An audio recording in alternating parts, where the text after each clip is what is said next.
वैसे जरूरी नहीं है, लेकिन वीडियो को लाइक या डिसलाइक कर दिया करें। मूवी के स्टार्ट में हम एक लड़की सियोबान को देखते हैं जो कि बायोलॉजी की स्टूडेंट थी और वो डीप सी के एनवायरनमेंट और क्रिएचर्स के बारे में रिसर्च कर रही थी। नेक्स्ट डे ऑफिस की पार्टी होती है जिसमें उसका बिल्कुल भी इंटरेस्ट नहीं था, लेकिन वो अपने काम को लेकर इतना सीरियस होती है कि रिसर्च के लिए वो एक हफ्ते का फिशिंग ट्रैवल अरेंज करती है। और यहाँ पर उसके साथ टीम में 6 लोग होते हैं, जिनमें एक था शिप का कैप्टन, उसकी वाइफ फ्रेया, एक शिप इंजीनियर ओमिड और बाकियों के बारे में हम आगे जानेंगे। अब ये लोग अपने सफर पर चलने के लिए तैयारियां करते हैं। फिर हम ओमिड और दूसरे शिप इंजीनियर को देखते हैं जो शिप का इंजन चेक कर रहे थे। इतनी ही देर में वहाँ पर शिप का कैप्टन भी आ जाता है, तो वो दोनों उसे पिछली पेमेंट क्लियर करने का कहते हैं। तब यहाँ पर वो कैप्टन उन्हें पैसे देने का वादा करता है और यहाँ पर हम ये जान पाते हैं कि कैप्टन को पैसों की बहुत जरूरत है, लेकिन उसके पास पैसे है नहीं। एनीवे, वो लोग अपने सफर के लिए निकल जाते हैं। अब यहाँ पर इतने सारे लोगों के लिए सिर्फ 4 ही बेड्स थे। तब सियोबान का फ्रेंड बताता है कि 3-3 के ग्रुप्स में ये लोग शिफ्ट्स में सोने वाले हैं। हर एक पर्सन को सिर्फ 2 घंटे ही सोने के लिए मिलेंगे। तब ये बात सुनकर सियोबान काफी परेशान हो जाती है, क्योंकि इतनी कम नींद की वजह से तो सब लोग बीमार पड़ सकते हैं, लेकिन उनके पास और कोई रास्ता था ही नहीं। इसके बाद हम कैप्टन और उसकी वाइफ फ्रेया को देखते हैं जो कि अपनी ट्रिप की अगली प्लानिंग कर रहे थे और उन्हें पता चलता है कि उनकी शिप किसी एक्सक्लूसिव जोन से गुजरने वाली है जहाँ पर जाना सबके लिए मना है, लेकिन अपने प्रॉफिट के लिए वो ये बात सबसे छुपा कर रखते हैं। फिर डिनर के बाद सियोबान सोने के लिए चली जाती है, लेकिन अब क्योंकि उसे नींद नहीं आ रही थी इसीलिए वो टॉप पर चली जाती है जहाँ पर उसे फ्रेया मिलती है और फिर वो समंदर की लहरों को देखकर समंदर की गहराई की एक बात बताती है। वो बताती है कि एक दिन ऐसी एक शिप में एक लड़की और उसका साथी था और फिर उस लड़की के साथी की समंदर में मौत हो गई, जिसकी वजह से वो लड़की काफी दुखी हो गई और इसके बाद उस लड़की ने खुद को समंदर के हवाले कर दिया और इसी तरह वो हमेशा के लिए समंदर में जिंदा रहती है। असल में समंदर का ये चमकता हुआ पानी उस लड़की के बाल हैं। अब इस तरह से उन लोगों की पहली रात गुजर जाती है। नेक्स्ट मॉर्निंग हम दिखते हैं कि लोगों को अपनी शिप के पास कुछ वेल दिखती हैं, जिन्हें देखकर सियोबान काफी हैरान होती है, क्योंकि वेल तो अकेली रहना पसंद करती हैं, ना कि शिप के आसपास जहाँ पर शोर होता है। तभी उन्हें पता चलता है कि 1 माइल की दूरी पर उन्हें बहुत सारी वेल मिली है। तभी अचानक से उनकी बोट किसी चीज में फंस जाती है। तब ओमिड जल्दी से इंजन रूम में जाकर चेक करने लगता है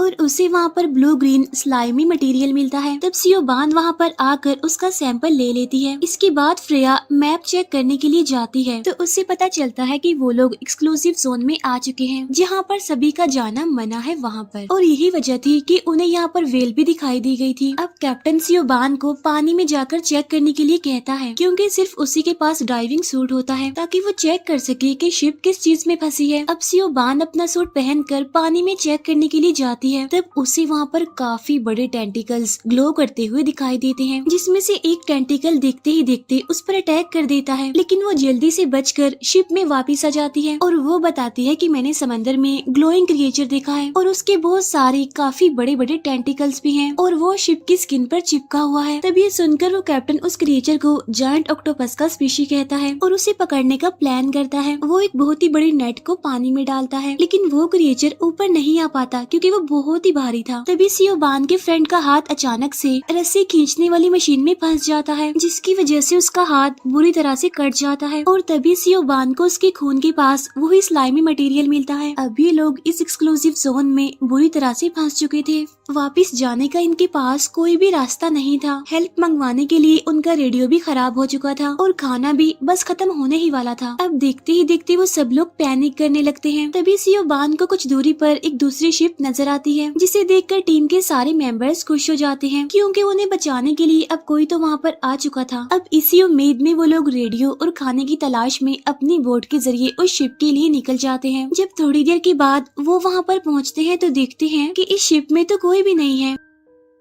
साथ साथ इस शिप का रेडियो भी पहले से ही खराब था। लेकिन जब वो लोग शिप की बेसमेंट में जाते हैं तो वहाँ पर इन्हें कुछ डेड बॉडीज मिलती हैं जिनकी आंखें नहीं थी, यानी उनकी आंखें गायब हो गई थी। तभी ये देखकर कैप्टन उन्हें बताता है कि शायद इन्हें सी फीवर हुआ था और वो सियोबान को ये बात बाकी लोगों को बताने से मना करता है, यानी इस शिप की कंडीशन के बारे में। इसके बाद जब ये लोग अपनी शिप में वापिस आते हैं तो देखते हैं कि उस ग्लोइंग क्रिएचर ने अब इनकी शिप को छोड़ दिया है, इसीलिए अब वो थोड़ा रिलैक्स फील करते हैं और अपनी जर्नी पर आगे बढ़ जाते हैं और अभी भी वो वापस नहीं जाते बल्कि एक्सक्लूसिव जोन के और अंदर चले जाते हैं। थोड़ी दूर जाने के बाद कैप्टन अपनी वाइफ फ्रेया को मछलियाँ पकड़ने के लिए कहता है। तब फ्रेया उसे ये कहते हुए मना करती है कि अगर हमने ऐसा किया तो वो क्रिएचर वापस से हमारे पीछे आ सकता है और फिर से हम पर अटैक कर सकता है। तब कैप्टन उसे कहता है कि अगर हमने बहुत सारी मछलियाँ ना पकड़ी तो हमारा घर, हमारी शिप, सब कुछ चला जाएगा। असल में लोगों को पैसों की बहुत जरूरत होती है, इसीलिए कैप्टन जानबूझकर इस शिप को एक्सक्लूसिव जोन में लेकर आया था, क्योंकि इस एरिया में कोई भी नहीं आता, इसीलिए यहाँ पर बहुत सारी मछलियाँ हो सकती हैं, जिसे बेचकर ये लोग बहुत सारे पैसे कमा सकते हैं। इसके बाद फ्रेया नेट डालती है जहाँ से उसे बहुत सारी मछलियाँ मिलती हैं। फिर रात को सियोबान और उसका फ्रेंड बातें कर रहे होते हैं और तभी दूसरा शिप इंजीनियर वहाँ पर आकर उन्हें भी डिनर के लिए ले जाता है। और डिनर के बाद सियोबान के फ्रेंड की तबीयत खराब होने लगती है और वो स्विमिंग करने के लिए समंदर में ही जाने लगता है, लेकिन सियोबान और उस शिप में एक बूढ़ी औरत थी, वो उसे ऐसा करने से रोक लेती है।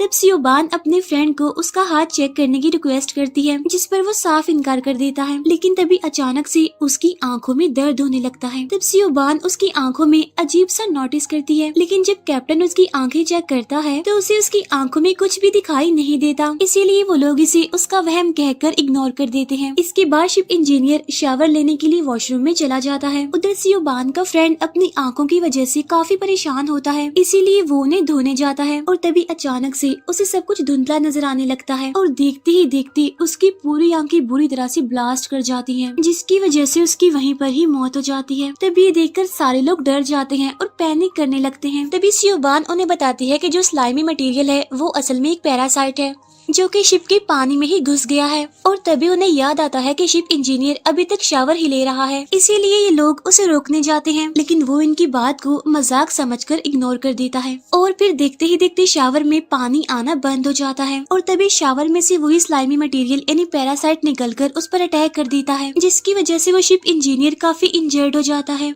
तब सियोबान अपने टीम मेंबर्स को दूसरी शिप की रियलिटी और उसकी कंडीशन बता देती है। इसके बाद कैप्टन सियोबान और ओमिड को हर 2 घंटे के बाद पानी चेक करने के लिए कहता है। इसके बाद ओमिड और सियोबान वाटर फिल्टर चेक करते हैं। तब उन्हें पता चलता है कि उन पैरासाइट ने सारे फिल्टर्स को खराब कर दिया है और फिर देखते ही देखते अगली सुबह भी आ जाती है। तब वो लोग सियोबान के फ्रेंड का फ्यूनरल करते हैं। इसके बाद सियोबान उसी पैरासाइट को दोबारा से शिप पर देखती है, इसीलिए वो उसका सैंपल लेकर माइक्रोस्कोप से चेक करने के लिए जाती है। तब उसे पता चलता है कि असल में स्लाइमी मटेरियल किसी वेल का बैक्टीरिया है जिसमें अब एग्स बनना शुरू हो गए हैं। तब इस बात की वजह से सियोबान काफी परेशान हो जाती है। तब सियोबान और ओमिड उन एग्स को यूवी लाइट से खत्म करने की कोशिश करते हैं, लेकिन वो इसमें नाकामयाब रहते हैं। लेकिन तभी सियोबान को एक आइडिया आता है। वो कहती है कि अगर उन्होंने शिप के पास करंट छोड़ दिया तो वो पैरासाइट मर जाएगा, लेकिन फ्रेया उसे ऐसा करने से साफ मना कर देती है, क्योंकि ये शिप उसकी थी और ऐसा करने से काफी नुकसान होगा और इंजन भी खराब हो जाएगा। लेकिन अब क्योंकि उनके पास और कोई रास्ता तो था नहीं, इसीलिए फ्रेया मान जाती है।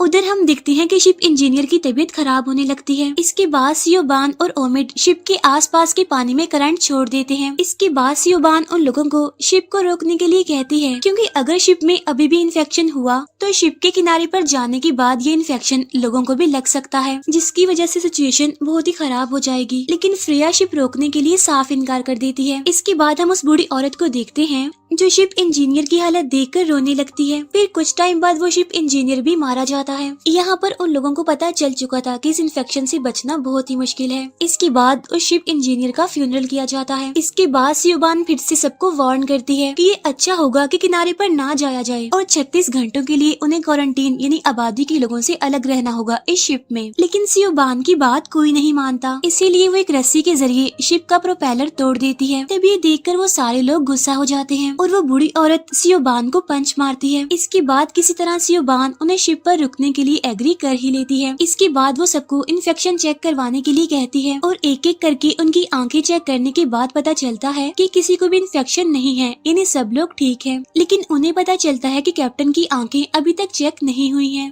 इसीलिए उसकी वाइफ फ्रेया ही उसकी आंखें चेक करती है। तब वो मना करने लगता है, लेकिन फिर भी उसकी वाइफ फ्रेया उसकी आंखें चेक करती है तो वो ये देखकर हैरान रह जाती है कि असल में कैप्टन भी इन्फेक्टेड है। इसीलिए वो काफी डर जाते हैं। इसके बाद कैप्टन सभी को एक्सक्लूसिव जोन की रियलिटी बता देता है कि अभी तक हम उसी जोन में ही हैं और ये बात मैंने तुम सबसे छुपाई थी क्योंकि मुझे मछलियाँ पकड़कर पैसे कमाने थे। तो वो बूढ़ी औरत और ओमिड इस बात की वजह से काफी गुस्सा होने लगते हैं। इसके बाद वो सभी लोग टॉप पर जाने लगते हैं, लेकिन तभी अचानक से वो बूढ़ी औरत सीढ़ियों पर सियोबान को पकड़कर उसे मारने की कोशिश करती है। तब सियोबान समझ जाती है कि ये बूढ़ी औरत भी अब इन्फेक्टेड हो चुकी है, इसीलिए वो उस बूढ़ी औरत को सीढ़ियों से गिरा देती है। तब ऊंचाई से गिरने की वजह से वो बूढ़ी औरत फौरन ही मर जाती है। उधर फ्रेया और कैप्टन अपना आखिरी टाइम एक दूसरे के साथ गुजार रहे थे। इसके बाद उस कैप्टन की भी मौत हो जाती है। अब फ्रेया अकेली ही बोट लेकर जाने का फैसला करती है। तब ओमिड उसे कहता है कि 36 घंटों तक वो अकेली बोट में नहीं रह सकती क्योंकि उसके लिए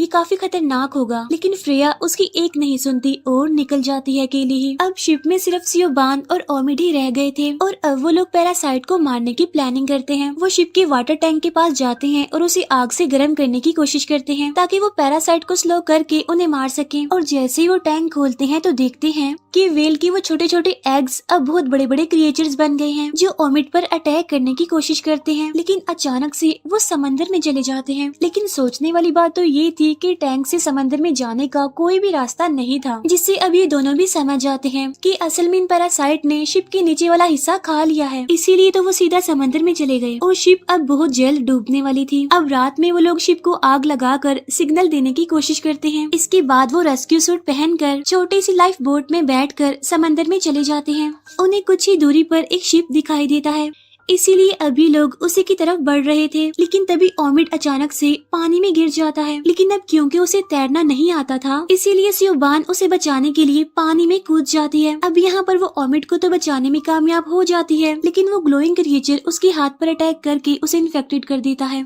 अब वो दोनों बच तो गए थे, लेकिन सियोबान इन्फेक्टेड थी, इसीलिए अब सियोबान खुद को सेक्रीफाइस करते हुए दोबारा से पानी में कूद जाती है और उस ग्लोइंग क्रिएचर की तरफ चली जाती है। अब सिर्फ ओमिड ही इस खतरनाक एक्सपीरियंस से बच गया था, इसीलिए अब वो अकेला ही किसी की मदद आने का इंतजार करने लगता है और यहीं पर ये मूवी एंड हो जाती है। Thank you for watching.